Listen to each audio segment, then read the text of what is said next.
সমস্ত ফেসবুক বন্ধুদের কাছে আমি একটা কথা নিয়ে এসেছি এবং কিছু দেখাবো। তোমরা দেখে কি বিবেচনা করবে আমি জানি না। দেখো বন্ধুরা, আজ কিছু কথা বলবো এবং কিছু দেখাবো। আমার ঘরের পেছনে যে পশ্চিম চরক বা ওয়েস্ট চরক বাই হাই সেকেন্ডারি স্কুলের সঙ্গে যে পঞ্চায়েতের পুকুরটা, ওই পুকুরের সঙ্গে আমার বাড়ি। আমি সুনীল দেবনাথের ওয়াইফ বলছি।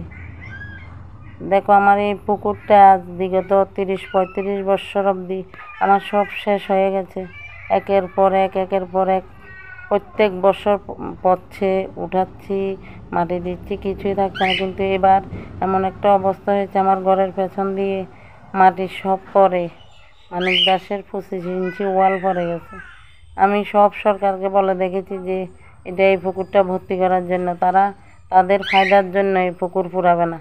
আমরা মরে যাই, আমরা মরে গেলে সরকারের কোনো অসুবিধা নেই, কারণ আমরা মরে গেলে তো সরকার কিচ্ছু হবে না। এখন মানুষের বাড়িতে বন্যা জল উঠেছে, তারপর ঘর পড়ে গেছে, এগুলা গিয়ে মন্ত্রী মিনিস্টার সবাই গিয়ে দেখছে। কিন্তু আমার যে প্রত্যেকটা বৎসর এইভাবে পেছন দিকে ভাঙতে এখন ঘরের একদম সাইডে চলে এসেছে। কিন্তু এটা কোনো সরকারকে যদি আমি বলি, যে সরকারে আসুক, অনেক মিনতি করলাম, ওরা কেউ শুনে না।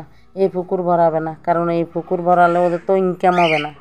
আমি তো জানি সরকার জনসাধারণের ভালো চায়, জনসাধারণ মঙ্গল চায়, কিন্তু সরকার জনসাধারণকে মরে যাক, জনসাধারণ মরলে কিচ্ছু হবে না, কিন্তু ওদের লাভটা তো মেন এখন বোঝা যাচ্ছে। আমি তোমরা সবার কাছে একটাই অনুরোধ, আমার এই ভিডিওটা যেন শেয়ার করে দাও, প্রচুর শেয়ার করে দাও। যেভাবে শুক্লাচরণ স্যারের কাছে যেন এই ভিডিওটা পৌঁছায়। একবার এসে উনি দেখে বলো যে এটা কি ব্যবস্থা করা যায়। এটা না ভরালে আমরা বাড়িতে থাকতে পারবো না।